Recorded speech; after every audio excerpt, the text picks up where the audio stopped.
Every year JEE ಗೆ 15 lakhs ಇಂದ 16 lakhs competition ಇರುತ್ತೆ. ಸೊ ಅದರಲ್ಲಿ ನಿಮಗೆ ಸೀಟ್ಸ್ ಅವೈಲೇಬಿಲಿಟಿ ಇರೋದು 17,000 ಇಂದ 18,000 ಅಷ್ಟೇ. ಅಂಡ್ ಅದರಲ್ಲಿ ಎಲ್ಲ IIT ಸೀಟ್ಸ್ ಅವೈಲೇಬಿಲಿಟಿ ಬಂದ್ಬಿಟ್ಟು ಲೈಕ್ 15,000 ರೇಂಜ್ ಅಷ್ಟೇ. ಅಂದ್ರೆ ನಿಮಗೆ ಪ್ರಾಬಬಿಲಿಟಿ ಸೀಟ್ ಸಿಗೋದು ಪರ್ ಪರ್ಸನ್ಗೆ 1 to 2% ಚಾನ್ಸ್ ಇರುತ್ತೆ ಅಷ್ಟೇ. ಅದೇ ನೀಡಿಗಾದ್ರೆ ಅದು ಮಹಾ ಸಮುದ್ರ. ಎವ್ರಿ ಇಯರ್ 20 to 25 lakhs ಬರೀತಾರೆ. ಅಂಡ್ ಈ ಇಯರ್ 25 lakhs ಕ್ರಾಸ್ ಆಗಿದೆ ಕಾಂಪಿಟೇಷನ್. ಅಂಡ್ ಇದರಲ್ಲಿ ಸೀಟ್ಸ್ ಅವೈಲೇಬಲ್ ಬಂದ್ಬಿಟ್ಟು 1,20,000 ಇಂದ 1,30,000 ಅಷ್ಟೇ. ಅಂಡ್ ಇದಕ್ಕೆ ಪ್ರಾಬಬಿಲಿಟಿ ನಿಮಗೆ ಸೀಟ್ ಸಿಗೋದು ಪರ್ ಪರ್ಸನ್ಗೆ 1 ರಿಂದ 2% ಅಷ್ಟೇ. ಅದರಲ್ಲಿ ಜನರಲ್ ಕ್ಯಾಟಗರಿ ಆದ್ರೆ ನಿಮ್ಗೆ ಬರೀ 1% ಚಾನ್ಸ್ ಇರುತ್ತೆ ಅಷ್ಟೇ. ಸೊ ಇದನ್ನ ಅಡ್ವಾಂಟೇಜ್ ತಗೊಂಡು ಕಾಂಪಿಟೇಷನ್ ಎಕ್ಸಾಮ್ಸ್ ನ ಅಡ್ವಾಂಟೇಜ್ ತಗೊಂಡು ಕೋಚಿಂಗ್ ಸೆಂಟರ್ಸ್ ಅವರು ಫೇಕ್ ಪ್ರಾಮಿಸಸ್, ಫೇಕ್ ಸ್ಟೋರೀಸ್ ಹೇಳ್ಬಿಟ್ಟು, ಫೇಕ್ ಪಾಂಪ್ಲೆಟ್ ಎಲ್ಲ ಲೈಕ್ ಸರ್ಕ್ಯುಲೇಟ್ ಮಾಡಿಬಿಟ್ಟು ನಿಮ್ಮ ಹತ್ರ ಮನಿಯನ್ನ ಸ್ಕ್ಯಾಮ್ ಮಾಡಿಬಿಟ್ಟು ಪ್ರತಿ year lakhs of crores of ಮನಿಯನ್ನ ಜನರೇಟ್ ಮಾಡ್ತಾ ಇರುತ್ತೆ, ನಿಮ್ಮನ್ನ ಬಲಿ ಮಾಡಿಬಿಟ್ಟು. Every year more than 58,000 crores ವರೆಗೂ ಜನರೇಟ್ ಆಗುತ್ತೆ ಈ ಕೋಚಿಂಗ್ ಸೆಂಟರ್ಸ್ ಇಂದ. ಅದರಲ್ಲಿ ಮೈನ್ಲಿ ರಿಪೋರ್ಟೆಡ್ ಆಗಿರೋದು ಲೈಕ್ ಮ್ಯಾಕ್ಸಿಮಮ್ ರೆವೆನ್ಯೂ ಬರೋದು ಈ JEE, NEET and UPSC preparation coaching centres ಇಂದ.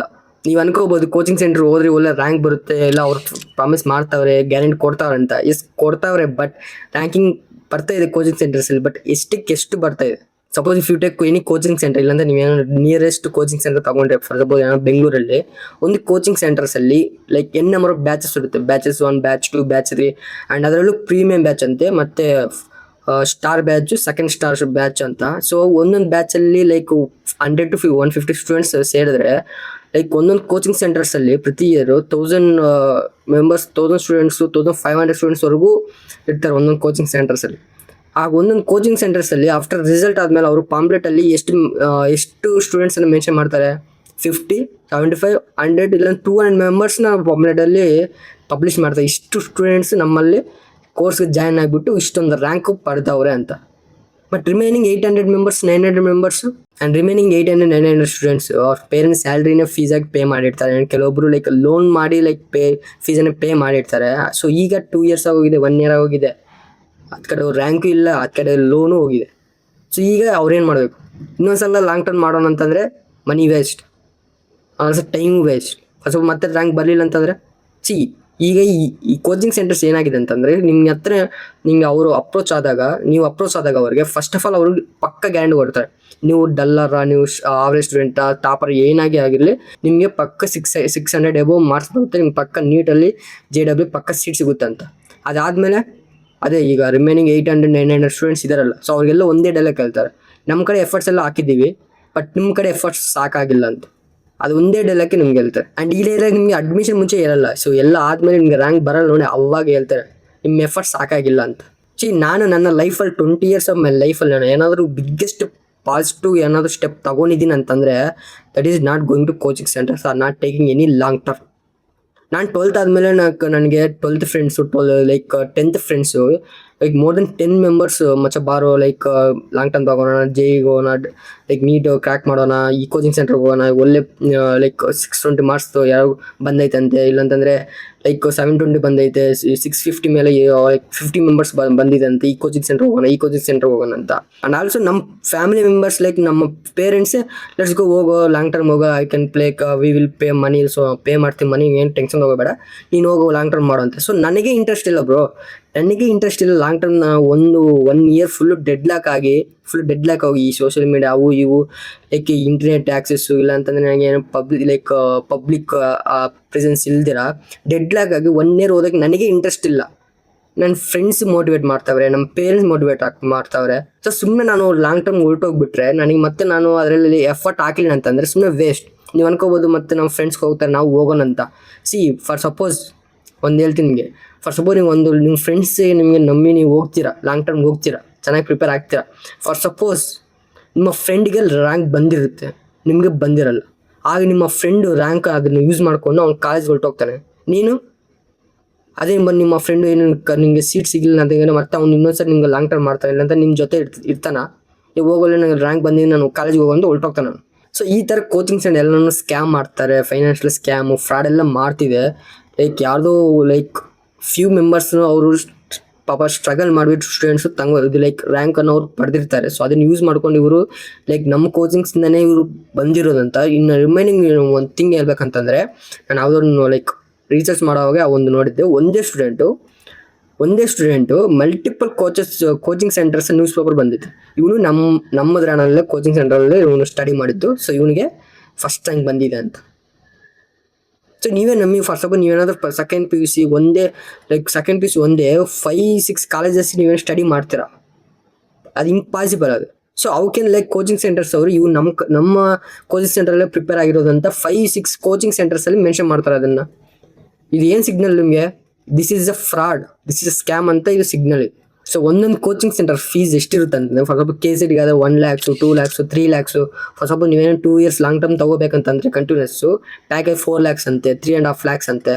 ಸೊ ಇಷ್ಟೊಂದು ಮನಿಯನ್ನು ನಾವು ಪೇ ಮಾಡ್ತಿದ್ವಿ. ಸೊ ಇದೆಲ್ಲ ಯಾರನ್ನಾಗ್ಬಿಟ್ಟು ಲೈಕ್ ಇಯರ್ಲಿ 58,000 crores ಮನಿಯನ್ನು ಜನರೇಟ್ ಆಗ್ತದೆ ಕೋಚಿಂಗ್ ಸೆಂಟರ್ಸಿಂದ. ನಾನು ಈ ವಿಡಿಯೋ ಮಾಡ್ಬೇಕನ್ನೋವಾಗ ನಾನು ಏನೋ ಸ್ವಲ್ಪ ರಿಸರ್ಚ್ ಮಾಡಿದೆ. ಯಾವುದೋ ಒಂದು ಕೋಚಿಂಗ್ ಸೆಂಟರ್ಸಲ್ಲಿ, I don't want to reveal that name.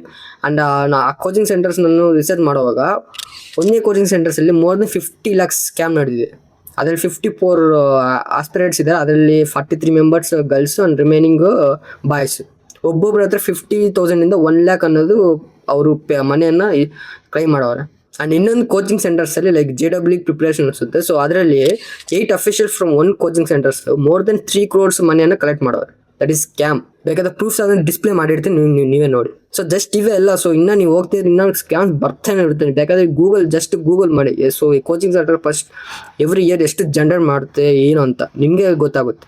So ಈಗ ಕೋಚಿಂಗ್ ಸೆಂಟರ್ ಸ್ಕ್ಯಾಮ್ ಬಗ್ಗೆ ಮಾತಾಡಿದ್ವಿ. ಸೊ ಸ್ಕ್ಯಾಮ್ ಬಗ್ಗೆ ಮಾತಾಡಿದ ತಕ್ಷಣ ನಾವು ಲೈಕ್ ಸ್ವಲ್ಪ ಎಕ್ಸಾಮ್ ಸ್ಟ್ರೆಸ್ ಬಗ್ಗೆನೂ ಮಾತಾಡಬೇಕಲ್ಲ. ಸೊ ಈ exam ಸ್ಟ್ರೆಸ್ಸಿಂದ number of students committed to suicide. Around 12 members of students committed suicide after declaring the result. ಅಷ್ಟಾಗಿ ಲಾಸ್ಟ್ ಇಯರ್ ಬ್ಯಾಚ್ 2024-2020 ಬ್ಯಾಚ್ ಅನ್ಕೊಂತೀನಿ. ಲೈಕ್ ಯಾವುದೋ ಇಂಜಿನಿಯರಿಂಗ್ ಯೂನಿವರ್ಸಿಟಿ ಬೆಂಗಳೂರಲ್ಲಿ. ಸೊ ಎಕ್ಸಾಮ್ ಸ್ಟ್ರೆಸ್ಸಿಂದ ಒಬ್ಬ student committed to suicide. In 2023 alone more than 13,000 students are committed to suicide due to like exam pressures. So ಇವೆಲ್ಲ coaching centre scams also exam stress effects ಇವೆಲ್ಲ ನಮಗೆ decode ಮಾಡ್ತಿದ್ರೆ ಬರ್ತಾನೆ ಇರುತ್ತೆ. ಇದಕ್ಕೆ ಎಂಡ್ಲೆಸ್ ಇಲ್ಲ. ಸೊ ನಾನು ಈ ವಿಡಿಯೋ ಏನಕ್ಕೆ ಮಾಡ್ತೀನಿ ಅಂತಂದರೆ, ಸೊ ಈ ಕೋಚಿಂಗ್ ಸೆಂಟರ್ಸ್ ಅವ್ರಿಗೆ ಈ ಸಮ್ಮರ್ ಸೀಸನ್ ಇದೆ, ಪೀಕ್ ಸೀಸನ್. ಯಾಕಂತಂದ್ರೆ ಇವಾಗ 12th ಎಲ್ಲ ಸ್ಟೇಟ್ಸಲ್ಲಿ 12th ಸ್ಟೂಡೆಂಟ್ಸ್ ಪಾಸ್ ಆಗಿರ್ತಾರೆ ಗ್ರ್ಯಾಜುಯೇಷನ್ ಮಾಡೋಕ್ಕೆ, ಇಲ್ಲಾಂದ್ರೆ ಲಾಂಗ್ ಟರ್ಮ್ ಮಾಡೋಕ್ಕೆ. ಎಲ್ಲ ಕಾಂಪಿಟೇಷನ್ ಎಕ್ಸಾಮ್ಸಲ್ಲಿ ಇವಾಗೆ ಕಂಡಕ್ಟ್ ಮಾಡೋದು. ಸೊ ಅದಕ್ಕೆ ಅವ್ರಿಗೆ ಪೀಕ್ ಸೀಸನ್. ಎಲ್ಲರಿಗೂ ಫೇಕ್ ಪೋಸ್ಟರ್ಸ್ ಎಲ್ಲ ಕ್ರಿಯೇಟ್ ಮಾಡಿಬಿಡ್ತಾರೆ, ಅದೆಲ್ಲ ಮಾಡಿಬಿಡ್ತಾರೆ. ಆ್ಯಂಡ್ ಅವ್ರಿಗೆ ಸ್ಟ್ರೆಂತ್ 1,000 members ಇದೆ ಅಂತಂದರೆ ಒಂದು ಕೋಚಿಂಗ್ ಸೆಂಟರ್ಸಲ್ಲಿ ಮೇ ಬಿ ಅದರಲ್ಲಿ 50 members, 100 members, 200 members ರ್ಯಾಂಕ್ ತೆಗೆಯೋದು ಈಸಿ. ಅದೇನು ದೊಡ್ಡ ಮ್ಯಾಟ್ರ್ ಆಗಲ್ಲ. ಯಾಕಂದರೆ 1000 members ಇದ್ದಾರೆ, ಅದ್ರಲ್ಲಿ ಯಾರೋ ಒಬ್ಬರು ಲೈಕ್ ಟಾಪರ್ಸ್ ಆಗಿರ್ತಾರೆ, ಅವರಲ್ಲಿ 100 members ರ್ಯಾಂಕ್ ಬಂದಿರುತ್ತೆ. ಸೊ ಅದನ್ನು ಪಬ್ಲಿಸಿಟಿ ಮಾಡಿಬಿಡ್ತಾರೆ. And 900 members, 800 members ಮುಚ್ಚಾಕ್ತಾರೆ. ಸೊ ಅದನ್ನು ನೀವು ಇನ್ಫ್ಲುಯೆನ್ಸ್ ತಗೊಂಡು ಸುಮ್ಮನೆ ರ್ಯಾಂಡಮಾಗಿ ನಿಮಗೆ ಇಂಟ್ರೆಸ್ಟ್ ಇಲ್ಲ ಅಂತಂದ್ರು, ಯಾರು ನಿಮ್ಮ ಫ್ರೆಂಡ್ಸ್ ಹೇಳಿದ್ರು, ಇಲ್ಲ ಅಂತ ನಿಮ್ಮ ಫ್ಯಾಮಿಲಿ ಹೇಳಿದ್ರು, ರಿಲೇಟಿವ್ಸ್ ಹೇಳಿದ್ರು, ಅವ್ರಿಗೇನು ಬ್ರೋ ಫ್ರೀಯಾಗಿ ಸಜೆಷನ್ ಕೊಡೋಕ್ಕೆ ನಮ್ಮ ಸೊಸೈಟಿಯಲ್ಲಿ ಎಲ್ಲರೂ ಬರ್ತಾರೆ. ಸೊ ಅದನ್ನು ನಾವು ಇನ್ಫ್ಲುಯೆನ್ಸ್ ಮಾಡಿಕೊಂಡು ನಾವು ಹೋದ್ರೆ ಬಲಿಯಾಗೋದು ನಾವೇ. ಸೊ ಇಂಥವನ್ನ ನೀವು ಇನ್ಫ್ಲುಯೆನ್ಸ್ ಆಗಿ ತೊಗೋಬೇಡಿ. ಸೊ ಇನ್ಫ್ಲುಯೆನ್ಸ್ ಎಂಥವು ತೊಗೋಬೇಕು? For suppose if you take an example, cricket ಏನೋ ಎಕ್ಸಾಂಪಲ್ ತೊಗೊಂಡ್ರೆ ಅದರಲ್ಲಿ Surya Vaibhavanshi 14 years old kid, like 15 years old kid. So ಈಗ ನಾನು ಅವ್ನ ಥರ ಕ್ರಿಕೆಟ್ಗೆ ಹೋಗಿ ಇಲ್ಲ ಅಂತಂದರೆ ನಿಮ್ಮ ಎಜುಕೇಷನ್ ಬಿಡ್ಬಿಡು ಅಂತ ಹೇಳ್ತಿಲ್ಲ. ಸೊ ಎಜುಕೇಷನ್ ಇಂಪಾರ್ಟೆಂಟ್, ಬಟ್ ನಿಮಗೆ ಪ್ಯಾಷನ್ ಯಾಕೆ ಕಡೆ ಇದ್ರೆ ಆ ಕಡೆ ಹೋದ್ರೆ ನಿಮಗೆ ನೀವು ಪರ್ಫಾರ್ಮೆನ್ಸ್ ಅದೇ ರೀತಿ 100% ಪರ್ಫಾರ್ಮೆನ್ಸ್ ಕೊಡ್ತೀರಾ. ಆ್ಯಂಡ್ ಈ ವಿಡಿಯೋ ಫಾರ್ ಸಪೋಸ್ ಏನಾದರೂ ಪೇರೆಂಟ್ಸ್ ನೋಡ್ತಿದ್ರೆ ನಿಮಗೆ, ಫಾರ್ ಸಪೋಸ್ ನೀವು ಅನ್ಕೊಂಡಿರ್ತೀರಿ ನಮ್ಮ ಮಗು ಅಂತ ನಮ್ಮ ಚಿಲ್ಡ್ರನ್ಸು ನನ್ನ ಡಾಕ್ಟರ್ ಆಗಿದ್ದರೆ ನಾನು ನೋಡಬೇಕು, ಇಲ್ಲಾಂದ್ರೆ ಇಂಜಿನಿಯರಿಂಗ್ ಆಗಿ ನಾನು ನೋಡ್ಬೇಕಂತ ನನಗೆ ಕನಸಿದೆ, ಅದು ಇದೆ ಅಂತ ಅನ್ಕೊಂಡಿರ್ತೀರ. ಸೇಮ್ ಸಿಚುವೇಶನ್ ನಿಮ್ಮ ಚಿಲ್ಡ್ರನ್ಸ್ ಅನ್ಕೊಂಡಿರ್ತಾರೆ. ನಮ್ಮ ಪೇರೆಂಟ್ಸ್ ನನಗೆ ಎಜುಕೇಷನಲ್ಲಿ ಫ್ರೀಡಮ್ ಕೊಟ್ಟಿದ್ರೆ ಚೆನ್ನಾಗಿತ್ತು ಅಂತ. And I am happy with my parents. ಯಾಕಂತಂದರೆ ಇದು first they tell me like if you want to go to long term they will go, I will like we will manage the fees and don't take a stress. Then I said no, that's it. ಅವರು ಫೋರ್ಸೇ ಮಾಡಿಲ್ಲ ನನಗೆ. Till ನಾವು ನಾನು ಈಗ engineer second year ಮಾಡ್ತಿದ್ದೀನಿ, ಅವ್ರು ಯಾವುದೊಂದು ಲೈಕ್ ಎಜುಕೇಷನ್ ರಿಲೇಟೆಡ್ ಆಗಲಿ ಇಲ್ಲಂತ ಬೇರೆದರಲ್ಲಿ ಆಗಲಿ ಅವರು ಫೋರ್ಸೇ ಮಾಡಿಲ್ಲ ನನಗೆ. ಸೊ ನಾನು ಈ ವಿಡಿಯೋದಲ್ಲಿ ನನಗೆ ಲಾಂಗ್ ಟರ್ಮ್ ತೊಗೋಬೇಡಿ, ಲಾಂಗ್ ಟರ್ಮ್ ಯೂಸ್ ಇಲ್ಲ ಅದಿಲ್ಲ ಅಂತ ನಾನು ಈ ವಿಡಿಯೋದಲ್ಲಿ ಹೇಳ್ತಿಲ್ಲ. So long term only few students ಮಾತ್ರ ಅಪ್ಲಿಕೇಬಲ್ ಆಗುತ್ತೆ. ಕೆಲವೊಬ್ಬರು ಲೈಕ್ ಇನ್ಫ್ಲುಯೆನ್ಸ್ ತೊಗೊಂಡ್ಬಿಟ್ಟು ಹೋಗ್ಬಿಡೋಣ, ಅದು ಮಾಡೋಣ ಇದು ಮಾಡೋಣ ಅಂತ ಹೋಗ್ತೀರಾ, ಇಂಟ್ರೆಸ್ಟ್ ಇಲ್ಲದ್ರೆ ಹೋಗ್ಬಿಡ್ತೀರಾ, ನಿಮಗೆ ಸಫರ್ ಆಗಿಬಿಡ್ತಾರೆ. ನಿಮಗೆ ರಿಯಲಿ ಪ್ಯಾಷನ್ ಇದೆ, 1 year ಫುಲ್ ಡೆಡ್ ಲಾಕ್ ಮಾಡಿಕೊಂಡು 1 year ಫುಲ್ ಸೋಷಿಯಲ್ ಪ್ರೆಸೆನ್ಸ್ ಇಲ್ಲ, ಪಬ್ಲಿಕ್ ಪ್ರೆಸೆನ್ಸ್ ಇಲ್ಲದ್ರೆ ನಾವು 1 year ಫುಲ್ ಡೆಡ್ ಲಾಕ್ ಮಾಡ್ಕೊಂಡು ನೀವು ಸ್ಟಡಿ ಮಾಡ್ತಾರಂತಂದ್ರೆ ಹೋಗಿ, ನೀವು ಅಲ್ಲಿ ಸಸ್ಟೈನು ಆಗ್ತೀರಾ, ನೀವು ರ್ಯಾಂಕು ಪಡಿತೀರಾ. ಸುಮ್ಮನೆ ನೀವು ಯಾರೋ ಇನ್ಫ್ಲುಯೆನ್ಸ್ ತೊಗೊಂಡು ನೀವು ಹೋಗಿದ್ದೀರ ಅಂತಂದರೆ ಸುಮ್ಮನೆ ನಿಮ್ಗೆ ಟೈಮು ವೇಸ್ಟು ಆ್ಯಂಡ್ ಆಲ್ಸೋ ನಿಮ್ಮ ಪೇರೆಂಟ್ಸ್ಗೆ ಫೀಸ್ ಬರ್ಡನ್. ಸೊ ಅಷ್ಟೇ ವಿಡಿಯೋ ನಾನೇ ಡೀಪಾಗಿ ಹೋಗಲ್ಲ. ಸೊ ಪ್ರಾಕ್ಟಿಕಲ್ ನೀವೇ ಥಿಂಕ್ ಮಾಡಿ. So recently Sameer brother YouTube ಚಾನಲಲ್ಲಿ ಒಂದು ವಿಡಿಯೋ ಬಂದ್ಬಿಟ್ಟು ಲೈಕ್ ಜಾಬ್ಸ್ ಸ್ಕ್ಯಾಮ್ ಅಂತ. ಸೊ ಈಗಿರೋ ಕಾಲದಲ್ಲಿ ಸೊ ಜಾಬ್ಸ್ ಸ್ಕ್ಯಾಮ್ ಆಗ್ತಿದ್ದಾವೆ ಅಂತಂದರೆ ಇನ್ನು ಕೋಚಿಂಗ್ ಸೆಂಟರ್ ಸ್ಕ್ಯಾಮ್ ಆಗ್ದಿರೋ ಹೆಂಗಿರ್ತವೆ ಬ್ರೋ? ಸೊ ನಾನು ಎಜುಕೇಷನ್ಗೆ ಆಪೋಸಿಟ್ ಅಲ್ಲ. So I am opposite to fake promises and fake publicity and fake systems.